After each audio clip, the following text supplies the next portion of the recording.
자세히 보면 이제 플라스틱입니다. 이제 좀 인테리어가 그럴싸해 보이게 딱 초기 구동 때 그냥 조용히 잉 하다가 그냥 바로 출발해요. 이 좁은 가게에서 과연 이 차가 돌아줄 수 있을까 했는데 돌아줍니다. 오, 이게 되네 하는 정도의 그 수준을 보여주고 있기 때문에. 네, 안녕하십니까, 오토다이렉터의 이창현 차장입니다. 오늘 리뷰하게 될 차량은 국내 최고의 플래그십 세단 G90을 리뷰를 하게 되었습니다. 지금 탑승하고 있는 차량은 이제 G90의 블랙 에디션. 블랙 에디션은 이제 단일 트림으로 이제 운영이 되고 있고요. 단일 트림인 만큼 이제 제조사에서 추가할 수 있는 모든 인디오 옵션들을 이제 추가되어 있는 차량이라고 봐주시면 됩니다. 제가 실내에 탑승하면 항상 이렇게 내장재를 먼저 이제 말씀을 드리는 편인데, 지금 눈에 보이는 모든 곳과 손에 닿는 모든 곳이 이렇게 고급 가죽으로 마감이 되어 있는 걸 보실 수가 있습니다. 그리고 블랙 에디션이라 이제 실내까지 블랙 가죽으로 이제 마감이 되어 있는데, 보통 이런 플래그십 세단을 선택하시는 분들은 색상이 어느 정도 좀 밝은 시트나 이제 브라운 계열을 많이 선호들을 하시죠.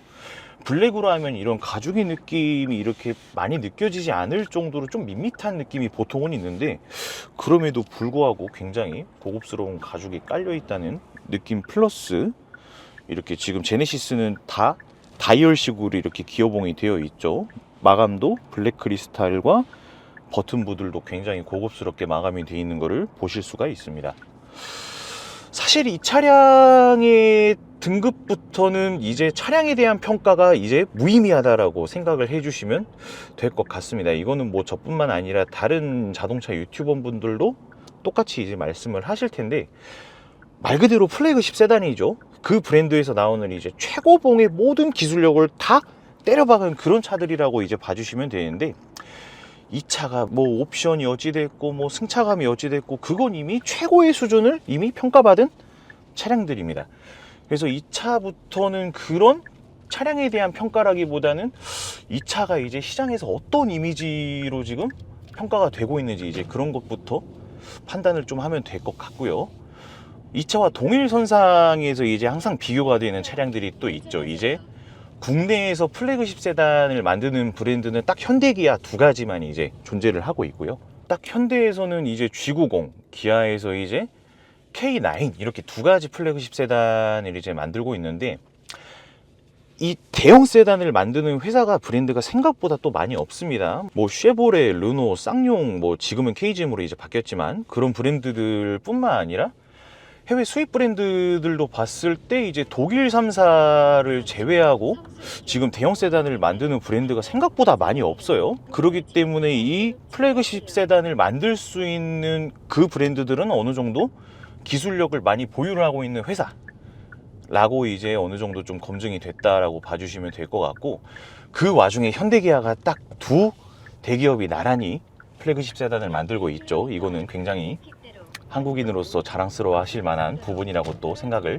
하고 있습니다. 제가 오늘 G90을 시승하기 위해서 또 S500을 이제 한번 비교를 해보려고 이제 S500을 제가 이제 가져와 봤는데, S500을 금방까지 타다가 이 G90을 타는 입장에서 차가 굉장히 또 편안한 느낌을 주고 있습니다. S500은 이제 어느 정도 차체 무게가 더 있다 보니까 약간 더 묵직한 느낌으로 이제 끌어주는 그런 승차감의 느낌을 보여주고 있는데, G90은 확실히 국산차 그 특유의 약간 컴포트함, 그 조금 더의 가벼운 질감, 그런 부분이 더 겹쳐져서 확실히 이렇게 운전할 때는 조금 더 운전자가 피로감이 들지 않는 그런 특성을 보여주고 있는 것 같아요. 그리고 이렇게 맨홀 뚜껑이나 정차를 했을 때 이 앞으로 쏠림도 확실히 덜한 게 확실히 플래그십 세단의 편안함을 보여주고 있는 것 같습니다. 아까 제가 플래그십 세단을 만드는 브랜드가 많이 없다라고 말씀을 드렸었죠.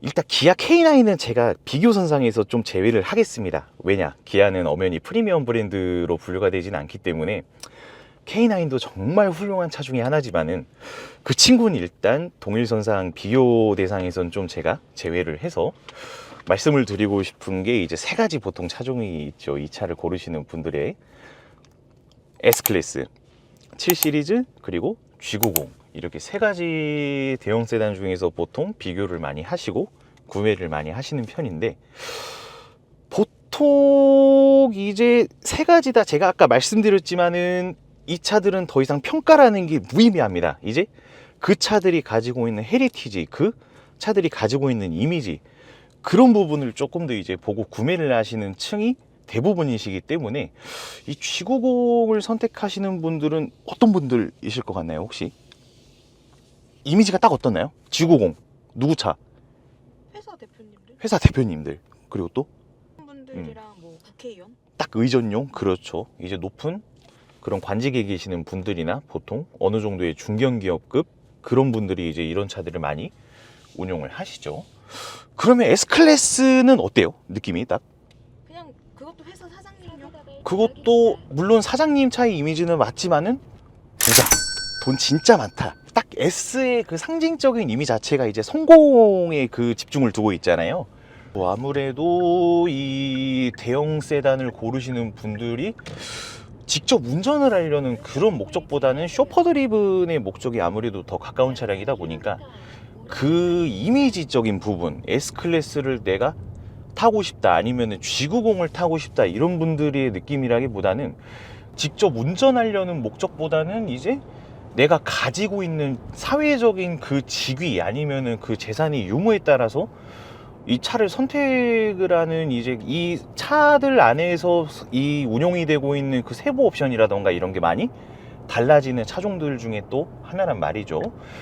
근데 이제 우리나라에서 이제 불굴의 대기업인 그 S전자라던가 아니면은 S하이닉스라던가 이제 이런 회장님들이 이제 대부분이 이제 선택하시는 차량들이 S클래스 타시는 거 본 적 있나요? 아, 옛날에 그 모 회장님은 또 S를 타시긴 했습니다. 근데 이제 그런 분들이 돈이 없어서 사실 이걸로 골랐을까? 전혀 아니란 말이죠. 이제 이 차를 고르는 이유, 내가 예를 들어서 S전자의 이제 회장님이야. 근데 이 차는 이제 현대자동차의 이제 차량이란 말이죠. 내가 이제 그 현대자동차와의 뭔가 협력 관계, 내가 만약에 S전자에서 배터리를 이제 팔고 있어. 자동차 이제 배터리 많이 들어가잖아요, 삼성 거. 근데 내가 이제 그 현대자동차의 회장님이랑 만날 때 S클래스를 타고 가봐. 사실 이런 그 관계적인 부분도 이제 생각을 해야 된다 이거야. 그래서 이제 보통 G90을 선택하시는 분들은 차에 대한 그 진짜 돈적인 부분이나 이 차의 가성비 이런 부분을 이제 따지시는 분들이 아니라 그런 협력업체 관계와의 그 관계도라던가 아니면은 그 G90만의 이제 국산 플래그십이잖아요. 이건 또 이제 우리 기업체 회장님들께서는 그 외부적인 대외적인 이미지를 또 신경을 쓰실 수밖에 없단 말이죠. 이제 그런 부분들 때문에 이 G90을 선택을 하시는 경우가 굉장히 또 많은 부분이라고 이제 볼 수가 있고, 제가 아까까지 S클래스를 이제 주행을 하다가 지금 이제 이 G90을 제가 운전을 하고 있는데, S클래스는 확실히 이제 초기에 이제 차를 움직일 때라던가 이제 보통 평시에 이제 주행을 하고 있을 때 조금 더 이제 묵직한 그 주행 감각을 보여주고 있거든요. 근데 G90은 한결 더 핸들링이라던가 이런 부분들이 조금 더 이제 편안하게, 운전자가 운전을 할 때 그 피로감이 확실히 덜 느껴지게끔 차가 세팅이 되어 있는 느낌이 확 듭니다. 근데 이 차가 이제 스타트 가격대가 이제 9,500만 원대부터 뭐 4인승이다 아니면 롱바디다까지 해서 거의 뭐 2억에 이제 육박하는 그런 이제 옵션 트림의 세분화를 보여주고 있는데, 이 차 이제 뭐 제가 아까도 말씀드렸지만 이 차의 성능이나 이제 이런 부분들을 이제 다 떠나서 그 오너 드리븐 성향에 이제 맞추냐 아니면 쇼퍼 드리븐 성향에 맞추냐, 그거에 따라서 이제 세부 옵션을 좀 달리 입맛에 맞게 세팅을 할 수가 있겠죠. 기본형만 해도 워낙에 이제 기본기가 출중한 차량이기도 한데, 이제 추가적으로 뒷바퀴 후륜조향 아니면은 뭐 자동문, 그리고 기본적으로 이제 전자제어 서스펜션이 이제 탑재가 되는데, 추가적으로 이제 에어 서스펜션을 또 선택을 할 수가 있고요. 여러 가지 이제 고급 편의 옵션들 뿐만 아니라 이제 뒤에 쇼퍼 드리븐을 위한 뒷좌석이 이제 VIP 패키지 아니면은 뭐 뒷좌석이 이제 뭐 컴포트 옵션, 그런 부분들을 상세하게 이제 설정을 해서 이 차량을 이제 사용자의 입맛에 맞게 구매를 또 하실 수 있는 점 또한 G90의 큰 장점이라고 보면 될 것 같습니다. 이게 사실 내장재만 보면은 S클래스가 이제 벤츠 최고의 플래그십 세단인데, 근데 옛날 S클래스에 비해서 뭔가 좀 내장재라던가 그 옵션 설계에서 좀 원가 절감하라는 느낌이 없지 않아 있거든요. 제가 오늘 이 G90과 비교를 하기 위해서 이제 타고 왔는데, 사실 실내에 딱 탁스면에서 인테리어를 보면 굉장히 화려한 앰비언트와 인테리어 디자인 때문에 그 압도적인 그 인테리어 감각을 이제 보여주고 있는데, 세부적으로 이게 마감재들을 보면은 벤츠가 생각보다 가죽을 좀 아끼고 있어요. 여기 도어 트림 상단부터 해가지고 대시보드도 자세히 보면 이제 플라스틱입니다.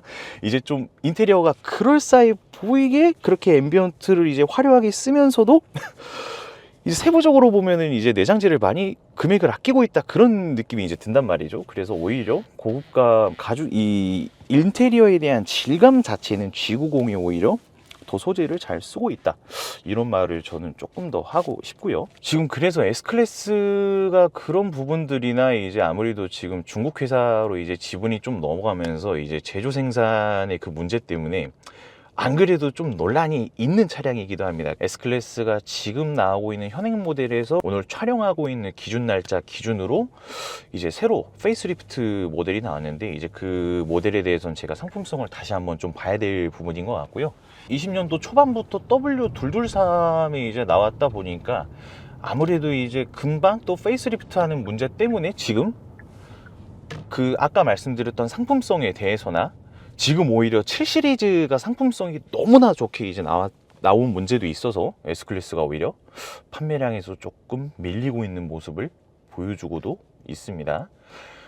그래서 사실 옛날 성공의 이미지, 그 대형 세단 계열에서 이제 그 압도적인 그 차량의 순위를 따지면 S클래스, 7 시리즈, 맨 그 뒤에 이제 G90이 있었는데, 이제는 그 경계가 여러 신형 모델이 이제 나오고 상품성이 이제 보완이 되면서 경계가 많이 무너지고 있는 추세이긴 합니다.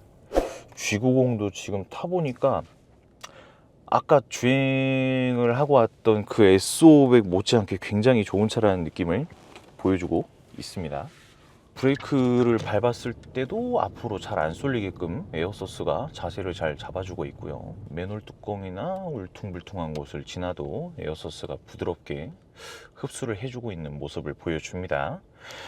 요즘 나오는 에어서스 같은 경우에는 옛날 이제 지금 나오는 현행 모델들 훨씬 이전, 약간 10년 전 에어서스 세팅은 물침대 같은 그런 물렁물렁함을 보여줬었는데, 요즘 에어서스들은 바로 이렇게 울퉁불퉁한 노면이나 방지턱 이런 곳을 넘었을 때 부드럽게 흡수를 해준과 동시에 낭찰거리지 않게 바로 자세를 잡아주는 그런 에어서스 서스펜션 세팅을 보여주고 있습니다. 이게 확실히 추세가 많이 달라지긴 했네요. 요즘 승차감이 좋다라고 하는 기준점 자체가 차에 안정적인 자세도 많이 기준점을 두고 있기 때문에 그런 물렁물렁한 에어서스 추세에서 이제 자세를 잡아주기 위한 자세 안정형의 에어서스 추세로 바뀌었다라고 이해를 해주시면 될 것 같아요. 이거는 제가 아까 타고 왔던 S500도 그러하고 7 시리즈도 그런 에어 서스펜션으로 요즘 세팅이 많이 되어 있고요. 그리고 이 G90 또한 그런 서스펜션 세팅으로 많이 보여주고 있는 것 같아요. 마일드 하이브리드라는 거는 일반적인 하이브리드 방식이 아니라 이런 대형 차들은 또 아무래도 전장 길이와 이 무게가 있다 보니까 연비가 안 좋을 수밖에 없잖아요. 그래서 뒤축에 이제 48V짜리 아주 조그마한 모터가 있습니다. 그 모터가 초기에 차 움직일 때만 약간 조금 이렇게 찍 밀어주는 정도의 느낌이지 그 이상의 느낌을 사실 받을 수 있는 게 없습니다. 딱 초기 구동 때 그냥 조용히 잉 하다가 그냥 바로 출발해요. 사실 운전자가 느낄 수 있는 게 거의 없다고 봐도 무방할 정도로 뭐 운전자가 크게 체감이 드는 부분은 없습니다. 그 부분에 대해서는. 근데 이제 보통 이 차도 그렇고 이 신형 G90 이전에 썼던 3.8 엔진이나 3.3 터보 엔진 이제 그런 대배기량들이 이제 보통 단점이 아무래도 연비 부분에서 제일 큰 손실을 볼 수밖에 없죠. 근데 대배기량을 채택을 하고 있음에도 불구하고 그 48V 모터 때문에 아주 조금이나마 연비의 혜택을 이제 보게 됐다는 점. 얘가 그래도 평균 연비가 보통 한 7, 8 나오거든요. 그래도 그 모터 덕분에 한 연비가 1에서 2 정도는 이제 개선이 됐다고 봐주셔도 무방은 할 것 같아요. 생각보다 그래서 연비가 잘 나오게 됐다 라고 이해를 해주시면 될 것 같습니다. 그 이상 그 이하도 아니에요. 아주 조금의 연비 보조, 운전자가 이제 잘 못 느낍니다. 그 부분. G90은 또 이제 추가 옵션으로 운용이 되고 있죠. 근데 48V 이제 슈퍼 일렉트릭 차저라고 이제 그 트림에 따로 운용이 되고 있는데 아마 600만 원 정도로 기억을 합니다. 근데 그 약간의 그 조금의 연비 개선을 위해서 600만 원을 태운다? 글쎄요, 사실 이제 그 부분은 이제 사용자분들께서 판단을 해주시는 게 좋을 것 같습니다.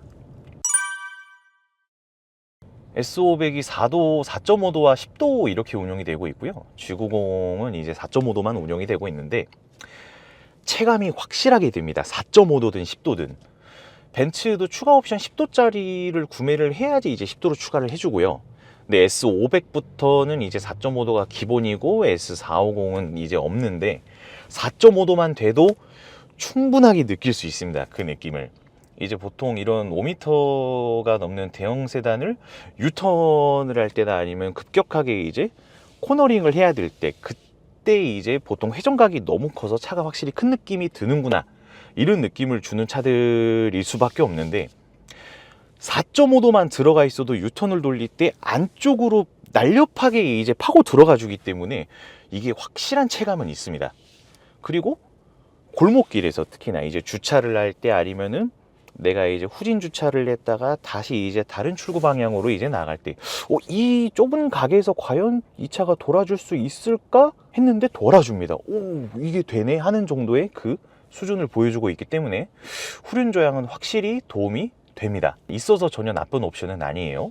차고를 따로 이렇게 높이는, 올라가는 느낌 났어. 올라가는 느낌 나죠. 이게 에어서스 이제 차고를 높이는 단계입니다.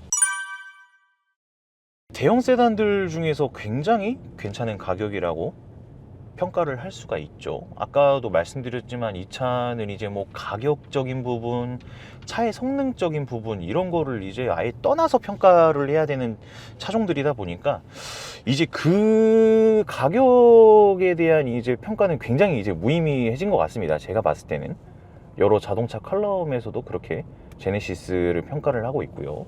일단 운전을 하는 입장에서 말씀을 드리면은 S500보다 운전하기가 더 편해요. 국산차 특유의 그 가벼운 세팅이 일단 한 몫을 하는 것 같고요. S클래스, 제가 공차 중량 무게를 정확하게 지금 알고 있는 건 아닌데 무게가 더 가벼운가? 조금 더 S클래스가 그런 묵직한 세팅으로 돼 있어서 그런가는 모르겠는데 일단 오너 드라이브는 오너가 직접 운전하는 입장에서는 이게 확실히 더 편안한 느낌은 있습니다. 저는 근데 이걸 지금 탔을 때 그러니까 브레이크를 밟거나 이런 느낌이 얘가 좀 더 빡쓴다고 해야 되나? S클래스는 약간 좀 엄청 부드럽게 쓰죠. 뭐 쏠리는지 지금 브레이크를 밟고 있는지 모를 정도로 걔네가 그런 세팅을 엄청 잘해요. 벤츠가 그 에어소스가 이제 그 보조를 잘 해주는 거죠. 근데 이 차량도 드디어 독일 대형 세단들과 견주어질 정도의 차량의 상품성은 이제 완벽하게 갖추어졌다.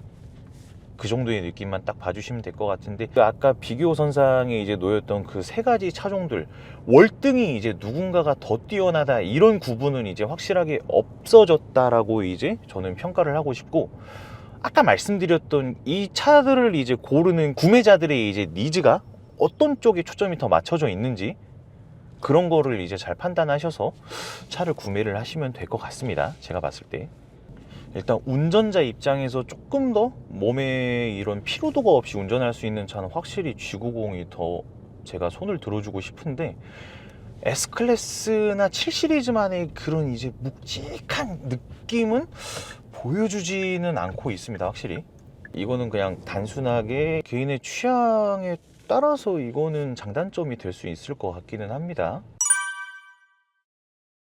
그거 추천하기가 좀 어려워요. 성향이 워낙 틀리게 세팅되는 차라 이게. 좀 말 그대로 이게 기업 회장님들만 이제 타겟팅으로 쓰는 차량은 아니니까 엄연히 이제 기업체 사장님들, 일반 개인 사업자뿐만 아니라 정년 퇴직을 하시고 이제 마지막 차로 이제 또 구매를 하시는 그런 아버님들까지 이제 폭넓게 이제 고려를 해서 만든 차량이다 보니까 아까 말씀드렸던 이제 이 고급차만의 고급 첨단 편의 옵션들, 뭐 자동문, 에어 서스펜션, 뭐 뒷바퀴 후륜 조향 이것뿐만 아니라 여기까지만 이제 이 갖춰서 구매를 하면은 딱 이제 오너 드리븐 특성으로 이제 풀옵션의 차량을 이제 운용을 하실 수 있다 보면 될 것 같고요. 뒷좌석을 이제 5인승 말고 4인승으로 이제 추가를 해서 VIP 시트로 이제 운용을 하게 되면은 쇼퍼 드리븐 특성의 차량으로 이용을 하실 수가 있게 되는 거죠. 그리고 S클래스를 직접 타본 입장에서 또 말씀을 드리면은 생각보다 기능 만질 게 없어요. 아까 이제 보셔서 아시겠지만 이런 이제 뭐 사실 S클래스는 이제 자동문이 마이바흐급에만 있거든요. 이제 그런 부분들부터 해서 첨단 편의 옵션은 당연히 뭐 국산차가 좀 더 괜찮게 운용을 하고 있는 부분이니까 그런 기능들로 비교를 하자면은 일단 저는 S500보다는 G90이나 이제 7 시리즈에 조금 더 손을 들어주고 싶습니다. 그 중국 회사로 이제 많이 지분이 넘어가면서 제조 생산에 대한 품질 문제라던가 아까도 말씀드렸다시피 이제 S500 직접 타시는 오너분들도 이제 하나같이 말씀하시는 게 생각보다 기능 만질 게 많이 없는 데다가 좀 실망하신 분들이 많거든요. 이제 그런 분들이 다음 차를 또 7 시리즈로 이제 고르시는 분들이 생각 이상으로 많으세요. 제가 실제로 자동차 영업을 하면서 G90을 이제 먼저 출고를 해드렸다가 G90이 이제 렌트카로 이제 막 거의 만기가 돼서 그 다음에 이제 S클래스를 이제 구매를 하셨다가 그 다음에 다시 G90으로 돌아오신 분도 있고 그런 대형 세단을 폭넓게 처음에 이제 저한테 또 G90 출고를 하셨다가 S클래스를 구매하셨다가 이번엔 7 시리즈 하셨다가 그 다음에 다시 이제 G90으로 이제 돌아오시는 분도 계셨어요. 이게 확실히 돌고 돌아 마지막은 이제 G90이다. 아무래도 다 타보신 분들은 이제 나 타볼 거 다 타봤으니까 이제 그냥 국산차 탈란다 이런 분들도 계셨고 막상 독일 차를 이제 타봐도 감흥이 없다. 자기가 요즘 나오는 국산차도 너무 좋은 점이 많다 보니까 굳이 이 돈 주고 이 차를 타야 될 이유를 모르겠다. 이제 이런 이유들도 좀 있었던 부분이 있었고요. 근데 이제 이런 차를 찾으시는 분들이 아까도 말씀드렸지만 기능적인 부분이나 이제 뭐 가격대 이런 걸 따지시는 분들은 아니긴 하단 말이죠. 기존의 S클래스 7 시리즈를 운용하셨던 오너분들께서도 분명히 후회 없는 선택이 되실 거라고 저는 감히 생각을 하고 있습니다. 그만치 국산차의 기술력이 더 좋아졌다는 부분도 확실하게 말할 수 있을 것 같아요. 이렇게 해서 시승을 마치도록 하겠습니다. 감사합니다.